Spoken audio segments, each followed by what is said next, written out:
Assalamualaikum warahmatullahi wabarakatuh. Selamat pagi. Salam sejahtera bagi kita semua. Baik, kita bertemu kembali di mata kuliah wawasan sosial budaya maritim. Pekan ini tibalah kita untuk mengevaluasi pembelajaran kita dalam bentuk ujian akhir semester.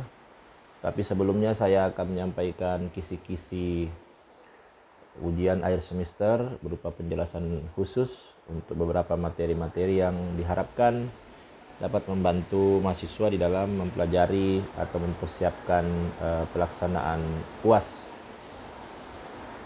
Nah, kita telah melalui perkuliahan secara daring, baik itu sinkronus dalam bentuk Zoom meeting maupun dalam bentuk asinkronus di sekolah, dengan metode kuliah interaktif dan diskusi kelompok. Nah, di bagian awal ini kita bicara tentang benua maritim Indonesia. Nah, Indonesia itu kan berada di posisi silang dunia ya, antara dua benua dan dua samudra. Nah, kalau kita bicara benua maritim Indonesia, berarti kita bicara tentang wilayah perairan dengan hamparan pulau-pulau di dalamnya. Jadi kurang lebih 18.000 pulau ya, baik pulau besar maupun pulau kecil. Nah, sebagai satu kesatuan alamiah antara darat, laut, udara, laut dan udara di atasnya. Jadi laut itu bukan pemisah, tapi laut itu pemersatu, hanya mengantarai pulau-pulau yang ada ya. Tapi itu merupakan laut Nusantara, laut teritori yang merupakan wilayah kedaulatan Indonesia. Begitupun udara di atasnya. Tertata unik dengan sudut pandang iklim dan cuaca. Kita berada di daerah khatulistiwa, iklimnya tropis ya. Keadaan airnya, tata kerak bumi, keragaman biota, serta tatanan sosial budaya. Jadi memang kita ini katanya ada di Ring of Fire ya, banyak gunung-gunung Merapi, tapi itu juga melahirkan tanah-tanah yang subur gitu ya. Sumber dayanya sangat limpah, baik yang bisa dibaharui maupun yang tidak bisa dibaharui. Kita punya garis pantai terpanjang kedua di dunia setelah Kanada. Nah, kemudian ada tatanan sosial budaya. Kita tahu bahwa ya Indonesia ini sangat majemuk, sangat plural ya. Suku-suku bangsa banyak, budayanya juga pasti beragam ya. Oke, nah sekarang negara Kesatuan Republik Indonesia itu merupakan negara kepulauan berciri Nusantara. Jadi kita negara kepulauan berciri Nusantara. Ada banyak pulau. Pulau-pulau itu merupakan satu kesatuan yang tidak terpisahkan dengan lautnya dan udara di atasnya. Nah, kalau kita bicara wilayah Indonesia ya kurang lebih 17.000 pulau dengan luas wilayahnya kurang lebih 5 juta kilometer persegi. Nah, lautannya 3 juta kilometer persegi. Nah, 2/3 negara kita ini lautan ya. Nah, jarak timur, barat, utara, selatan sangat jauh. Dan kalau katanya petanya Indonesia dibentangkan di Eropa itu bisa jadi 10 negara gitu. Garis pantainya terpanjang kedua di dunia ya. Iklimnya tropis. Berarti harusnya garam tidak diimpor. Baik, kemudian visi dan misi kebijakan kelautan Indonesia dan poros maritim. Kalau kita bicara visi kebijakan kelautan Indonesia, itu mewujudkan Indonesia menjadi poros maritim dunia yang kuat dan mandiri. Nah, adapun sasaran misinya, bagaimana peningkatan kesejahteraan masyarakat, bagaimana kualitas sumber daya manusianya, bagaimana diplomasi maritimnya, bagaimana penegakan kedaulatannya, bagaimana peningkatan pertumbuhan ekonomi dan industri kelautan, kemudian bagaimana pengolahan sumber daya kelautan secara optimal dikelola. Nah, itu visi dan misi kelautan Indonesia. Nah, kemudian kalau kita bicara poros maritim dunia, ini kan gagasan strategis ya yang diwujudkan untuk menjamin konektivitas antar pulau, untuk pengembangan industri perkapalan dan perikanan, kemudian perbaikan transportasi laut dan fokus pada keamanan maritim ya. Ada 5 pilar itu ya. Jadi pilar pertamanya terkait dengan pembangunan kembali budaya maritim Indonesia ya, karena identitas kita kan sebagai negara maritim ya. Nah, kemudian pilar keduanya ada komitmen menjaga dan mengelola sumber daya laut. Bagaimana kedaulatan pangan laut kita, bagaimana industri perikanan, bagaimana kemudian nelayan menjadi entry point dalam pembangunan itu. sehingga kemudian sebesar-besarnya kemakmuran rakyat, khususnya masyarakat nelayan. Kemudian pilar ketiganya tentang konektivitas, jadi ada aksesibilitas antar pulau ya, ada dinamika hubungan antar pulau. Nah, ini dengan membangun tol laut, pelabuhan laut, logistik, ya, industri perkapalan dan pariwisata maritim. Kemudian pilar keempat, nah ini diplomasi maritim, karena kita ini kan negara yang berada di kawasan ASEAN ya, yang mana ya kita berbatasan dengan negara-negara lain, sehingga perlu ada diplomasi maritim. Jadi mengajak mitra Indonesia untuk bekerja sama di bidang kelautan, khususnya ya terkait dengan konflik-konflik di wilayah laut. Kemudian pilar kelima, nah ini sebagai negara yang menjadi titik tumpu dua samudra, Indonesia berkewajiban membangun kekuatan pertahanan maritim. Nah, kenapa? Karena itu untuk menjaga kedaulatan dan kekayaan maritim Indonesia juga sebagai bentuk tanggung jawab menjaga keselamatan pelayaran dan keamanan maritim. Jadi ada ALKI di Indonesia. Nah, tapi negara-negara lain tidak boleh melanggar hukum nasional kita. Kemudian selanjutnya sejarah maritim. Nah, kalau kita bicara sejarah maritim ini kan kaitannya dengan wilayah laut kita. Ini kan ada Undang-Undang Hindia Belanda.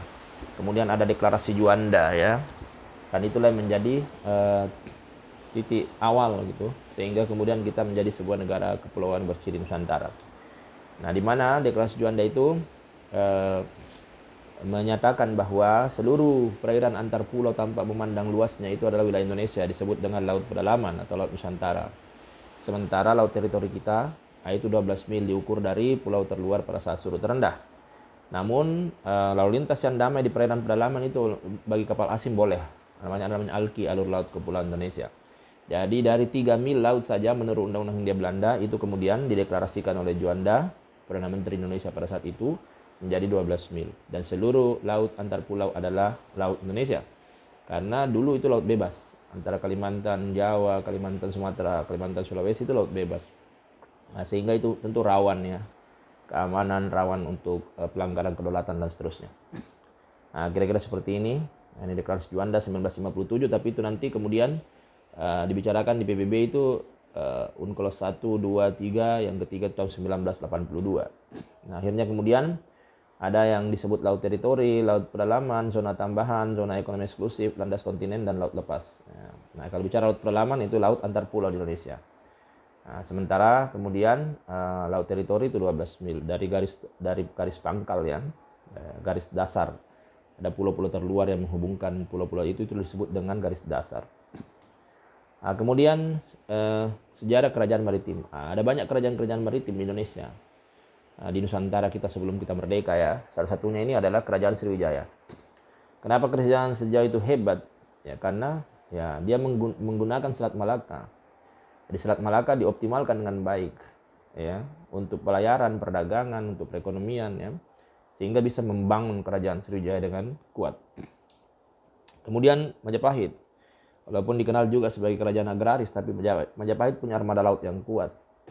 Nah, itulah sehingga dia bisa mempersatukan Nusantara.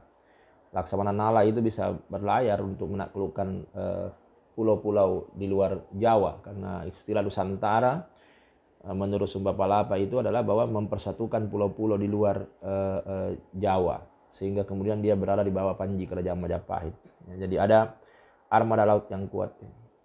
Kemudian Kerajaan Gua Makassar juga dikenal hebat di zamannya.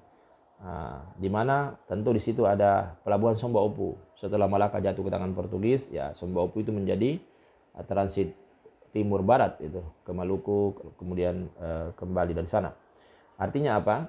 Dari 3 kerajaan yang ada ini kita sudah melihat bahwa ada 3 hal utama sebenarnya yang perlu dikembangkan kalau kita bicara benua maritim Indonesia sebagai negara kepulauan berciri Nusantara ya. Optimalisasi potensi, kedua adalah bagaimana armada lautnya banyak untuk pelayaran, perdagangan, dan pertahanan. Yang ketiga adalah perlu ada pelabuhan-pelabuhan laut yang bertaraf internasional ya untuk melakukan kegiatan ekonomi, bongkar muat barang, kemudian angkutan orang dari satu pulau ke pulau yang lain. Kemudian kalau kita bicara pelayaran ya, pelayaran di Indonesia. Jadi ini Lontar Lagaligo abad ke-10 dikatakan bahwa Sri Gading itu sudah menjelajahi banyak tempat ya, melayari sampai Madagaskar. Itu untuk muhibah dan pengenalan dunia. Jadi tidak ada konsepsi kewilayahan secara hukum, ya. Tidak ada koloni, tidak ada daerah jajahan. Tapi secara de facto bisa dilihat Ada beberapa itu di perkampungan wilayah strategis pesisir itu bisa kita lihat banyak etnis Bugis Makassar, etnis Sulsel di sana. Iya. Kemudian ekonomi maritim.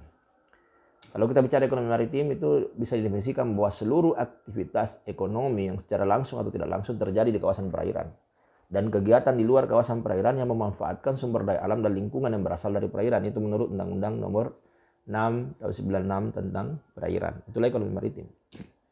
Nah, ada peranan yang besar dari ekonomi maritim itu. Apa itu perannya? Ada untuk pendapatan nasional, untuk penyerapan tenaga kerja, dan untuk kegiatan logistik dan perdagangan. Jadi ekonomi maritim Indonesia sebenarnya itu punya potensi yang besar. Karena tadi kan 80% laut kita ini, wilayah Indonesia adalah laut. Sehingga secara kuantitas dan kualitas tentu sangat mumpuni untuk mendukung kemajuan bangsa dan negara kita. Ya. Jadi dengan keunggulan itu ekonomi maritim itu siap menghadirkan pertumbuhan ekonomi yang tinggi, berkualitas dan berkelanjutan. Nah, kalau kita lihat ada banyak sektor sebenarnya ya. Ada perikanan tangkap, budidaya dan seterusnya, sampai hal-hal yang non-conventional resources. Ada banyak potensi di sana. Banyak tenaga kerja bisa diserap sebenarnya. Cuma memang ya perlu investasi yang besar. Kemudian selanjutnya masyarakat maritim. Ya, kalau kita bicara masyarakat maritim, apa itu masyarakat maritim? Ya tentu kita lihat dulu definisi masyarakat ya. Bahwa kalau kita bicara masyarakat itu kesatuan manusia. Ada kumpulan orang-orang di dalamnya. Berinteraksi menurut sistem adat istiadat tertentu, dia bersifat kontinu, terikat oleh suatu rasa identitas bersama. Identitas yang dimaksud ini adalah kebudayaan milik suatu kesatuan kelompok, golongan, komunitas, etnis, suku bangsa atau masyarakat. Jadi ada nilai-nilai identitas bersama dan salah satunya bahasa. Etnis Bugis, area budaya Bugis ada ada bahasa Bugis. Di Makassar juga ada bahasa Makassar dan seterusnya. Itu ada identitas. Nah, ada interaksi di antara mereka dan media komunikasinya menggunakan bahasa dan bahasanya ada bahasa daerah masing-masing. Kemudian kalau kita bicara masyarakat maritim, ya sama tadi. Jadi ada kesatuan hidup manusia yang saling berinteraksi dan itu bisa berupa kelompok-kelompok kerja, kampung atau desa, suku bangsa, komunitas ya. Bisa dalam bentuk kecamatan, provinsi sampai negara. Ini disebut negara maritim. Yang sebagian besar atau sepenuhnya menggantungkan kehidupan ekonominya secara langsung atau tidak langsung pada pemanfaatan sumber daya laut, baik hayati, non-hayati, dan jasa-jasa laut. Yang dipedomani oleh dan dicirikan bersama dengan kebudayaan maritim atau baharinya. Jadi kata kuncinya dua ini. Ada kesatuan manusia, ada aktivitas ekonomi, kemudian ada budaya yang mengikatnya. Ada identitas bersama. Nah, selanjutnya kalau kita bicara masyarakat maritim ada banyak ya. Jadi ada kelompok etnik sebagai cikal bakal masyarakat maritim, ada kelompok-kelompok subetnik pewaris kebudayaan maritim pedesaan, dan ada kelompok-kelompok masyarakat maritim pedesaan dan porotaan pantai setelah Indonesia merdeka. Nah, kita lihat saja ini ada dua. Jadi kalau kita bicara cikal bakal masyarakat maritim pedesaan Indonesia itu ada etnis Bajo, ada etnis Bugis, etnis Makassar, etnis Mandar, Buton, Madura. Itu sebagai sebuah pewaris kebudayaan maritim dari ras Melayu Polinesia. Siapa yang bilang ya? Adrian Horige ya. Jadi ini adalah penyampaian. Nah, sementara kalau kita bicara kelompok masyarakat maritim pedesaan dan perkotaan setelah Indonesia merdeka itu ada dua. Ada yang langsung dengan lingkungan laut, ada yang kurang bersentuhan dengan lingkungan laut. Tapi dia kategori masyarakat ekonomi maritim. Nah, yang mana itu? Yang bersentuhan langsung dengan lingkungan laut itu ada penduduk nelayan ya, ada petambak, pelayar ya, petambang batu karang dan seterusnya, sampai marinir, angkatan laut dan satuan-satuan tugas keamanan laut. Itu adalah kategori masyarakat maritim yang bersentuhan langsung dengan lingkungan laut. Tapi ada yang tidak. Ada pedagang-pedagang hasil laut ya, pemodal, pekerja di pelabuhan, LSM, pemerhati lingkungan, itu semua tidak bersentuhan langsung. Kemudian kalau kita bicara kelas dan struktur sosial ekonomi dalam masyarakat maritim itu ada dua. Ya. Ada tipe pedesaan lokal tradisional dan ada tipe modern perkotaan berskala besar. Nah, yang mana itu? Ya, kalau bicara struktur dan kelas sosial ekonomi tipe pertama tadi, ya, pedesaan tradisional, yaitu tidak tajam. Jadi struktur dan kelas sosial ekonomi tidak tajam, kurang terstratifikasi. Cenderung dipedomani dengan ideologi egalitarian ya. Jadi hubungan hubungan kekerabatan dan seterusnya. Perbedaan status dan peran dari para pemimpin dan anggota itu tidak jelas. Jadi pembagian kerjanya dan hubungan di antara mereka itu bersifat akrab, santai, penuh persahabatan, persaudaraan, dan seterusnya. Nah, kemudian lazimnya diterapkan aturan bagi hasil yang menekankan pemerataan. Tapi kalau tipe kedua itu sudah tajam ya, tercermin dari perbedaan status dan perannya ya, serta hubungan sosial yang formal atau resmi. Jadi ada aturan pengupahan di situ ya. Nah, jadi tapi kalau mau dibandingkan antara masyarakat nelayan dan pelayar modern, maka spirit dan sikap kolektivitas dan ideologi egalitarian itu nampak sebenarnya pada masyarakat nelayan. Ya. Kemudian selanjutnya kebudayaan maritim. Nah ini materi kita, materi terakhir kita, kebudayaan maritim. Apa definisinya, apa wujudnya, apa unsur-unsurnya, dan kebudayaan maritim itu apa. Nah mari kita lihat satu-satu ya. Bahwa kalau kita bicara kebudayaan, ini menurut Prof. Kuncharaningrat ya, bahwa sistem gagasan, di dalamnya ada pengetahuan, nilai, norma, keyakinan, kemudian tindakan dan hasil karya manusia dalam rangka berkehidupan masyarakat yang menjadi miliknya melalui proses belajar. Jadi Malinowski itu ada teori belajar kebudayaan, bahwa ada proses enkulturasi di situ ya, diturunkan secara turun temurun. Jadi pada intinya kebudayaan itu sebenarnya dipahami sebagai dunia kehidupan atau cara hidup masyarakat manusia yang diperoleh dengan belajar. Jadi ada proses belajar tapi kan bukan formal seperti yang kita pahami dari bangku SD dan seterusnya. Jadi bagaimana anak nelayan itu bisa berenang, bagaimana dia mengetahui alat-alat tangkap, jenis-jenis ikan, itu kan ada proses penurunan pengetahuan informasi itu dari turun temurun ya. Kemudian wujud kebudayaan itu ada 3. Jadi ada wujud mental kognitif ideasionalnya yang disebut dengan cultural system, ada tindakan berpola atau social system, dan ada benda-benda budaya buatan manusia, material culture ya, atau artefak. Nah itu 3 wujudnya, nanti dikembangkan lebih jauh lah seperti materi-materi kita di perkuliahan. Kemudian unsur-unsur kebudayaan yang biasa orang bilang cultural universal ya. Jadi cultural universal 7 unsur budaya umum dari Silde Klukkom kayak ini. Bahwa ya ada sistem pengetahuan, ada bahasa, organisasi sosial, ada sistem ekonomi atau mata pencaharian hidup, ada sistem teknologi atau peralatan, kemudian ada sistem kesenian, kemudian ada sistem kepercayaan, keyakinan, religi ya. Nah, itu semua ada dalam masyarakat dari suku-suku bangsa ya, secara umum. Nah, kalau kita bicara definisi kebudayaan maritim, tidak bisa lepas dari pengertian kebudayaan tadi sebenarnya. Cuma ya tentu siapa masyarakat pendukungnya dari 3 unsur tadi, dari ide gagasan, pola tindakan, dan benda-benda hasil karya. Ya, siapa masyarakat pendukungnya? Ya masyarakat maritim dalam rangka pengelolaan pemanfaatan sumber daya laut dan merekayasa jasa-jasa lingkungan laut bagi kehidupannya. Ya, jadi bicara kebudayaan maritim itu berarti di situ ada pemanfaatan sumber daya laut, baik hayati dan non hayati ya. Oke, nah sekarang kita mau melihat satu bagian dari unsur-unsur umum kebudayaan maritim itu dan fungsi sosialnya. Kita ambil sistem organisasi sosial kemaritiman. Silakan dibaca lebih jauh ya, bahwa kalau kita bicara sistem organisasi sosial kemaritiman, jadi sifat kolektivitas dalam wujud kelompok kerja atau organisasi sosial yang merupakan esensi, keniscayaan, dan sekaligus ciri umum kebudayaan masyarakat maritim di dunia. Jadi ada kelompok-kelompok organisasi sosial ya. Secara tradisional, misalnya kita di Sulsel ada apa? Punggawa sawi, kapten kru ya. Jadi ada patron klien di situ sebenarnya ya. Nah, ada banyak di beberapa negara itu ada kapten kru di Inggris ya. Nah, kalau di Indonesia ada panglima laut di Aceh. Ada panglima menteng di Takabonerate. Ya, bagaimana mereka menjalankan ini ya, silakan dicari lebih jauh ini. Nah, bagaimana proses di Punggawa Sawi, bagaimana di Panglima Laut, apa-apa yang diatur di situ. Kemudian kalau bicara organisasi formal, saya pikir jelaslah bahwa ada kementerian di situ, ada lembaga-lembaga formal ya, maupun lembaga-lembaga non pemerintah. Kemudian apa fungsinya? Ya banyak ya, terkait dengan bagaimana membagi pekerjaan, bagaimana modal dan pemasaran, bagaimana media pewarisan pengetahuan dan sosialisasi keterampilan, ya, sarana distribusi resiko, kemudian bagaimana pengolahan sumber daya laut dan sumber daya manusia untuk kesejahteraan dan kemakmuran rakyat merata. Jadi ada banyak fungsi dari kelompok-kelompok sosial, organisasi sosial itu. Ada 5 ya. Kemudian yang terakhir adalah fungsi nilai-nilai sosial budaya maritim bagi tatanan kehidupan bersama. Jadi kalau kita bicara nilai-nilai sosial budaya maritim secara umum itu banyak. Jadi bagaimana spirit bahari itu ada kolektivisme, ada loyalisme tinggi ya, ada teguh pendirian, ya, kreatif, kompetitif secara sehat. Ya, ada banyak lah. Ada nilai multikulturalisme karena mereka masyarakat yang bertemu dengan budaya yang berbeda dari satu tempat ke tempat yang lain. Beda kalau masyarakat agraris itu berada pada satu tempat yang statis ya.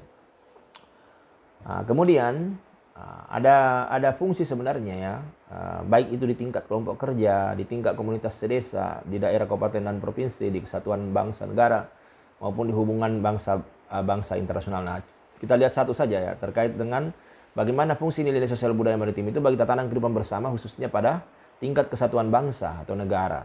Ya tentu di saat kemudian masyarakat maritim itu, nelayan, pelayar itu bergerak dari satu tempat ke tempat lain ya, dari satu daerah ke daerah lain, dari kota pantai satu ke kota pantai lain, tentu itu akan melahirkan interaksi sosial. Ada pertemuan dan saling kenal mengenal di antara mereka ya. Kemudian simbol identitas kesukubangsaan menjadi jelas. Jadi bahasa, tipe perahu, alat tangkap berbeda-beda. Tentu bahasa setiap etnis berbeda, perahu juga berbeda, perahu Mandar, perahu Bugis, Makassar berbeda. Kemudian ada saling meniru dan meminjam unsur-unsur kebudayaan dalam rangka pengayaan. Jadi ada akulturasi budaya terjadi, ada difusi budaya terjadi di antara masyarakat maritim daerah yang satu dengan daerah yang lain. Ada saling menghargai, ada saling memberi peluang mendatangi lokasi-lokasi penangkapan ikan yang subur. Jadi ya itu diharapkan bisa menguatkan Bhinneka Tunggal Ika ya. Tumbuhnya kesadaran kebinekaan ya. Jadi kalau Pak Edward Polinggoman bilang ya Indonesia dijajah oleh Belanda, kemudian semangat kebangsaan nasionalisme muncul, dan sebenarnya kalau mau ditelusuri salah satu yang menyebabkan persatuan itu bisa cepat terwujud ya karena adanya interaksi yang sudah terjadi antara masyarakat Nusantara, khususnya dalam konteks masyarakat maritim, dan dipelopori oleh atau dimainkan perannya besar oleh masyarakat Sulsel. Oke, saya pikir itu dari saya, adik-adik. Silakan dikembangkan lebih jauh. Terima kasih. Assalamualaikum warahmatullahi wabarakatuh.